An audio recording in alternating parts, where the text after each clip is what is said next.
Hi mga coachers! Welcome to my channel and welcome to another episode of Road Trip or Gala. And naata karon diri sa Lagindingan nga airport dapit kung asa pa-shortcut nga dalan.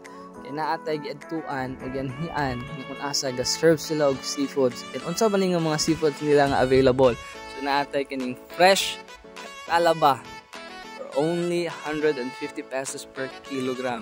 Either steamed or kilawon together with their suka na lami. Provide po sila og rice nga mais.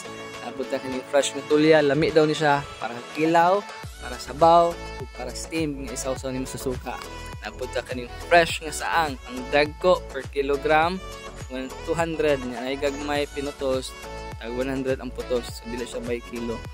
At the same time, no, naay mga klase sa mga shells and naay crab nga nakita na ako, look forward manggod ko crab. So dili siya tong typical nga crab nga makita na to sa uban.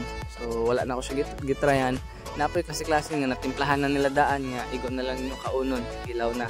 So na safe fresh, ha mismo galutoon sa inyo ha nga buhi pa ni sila nga mga seafood.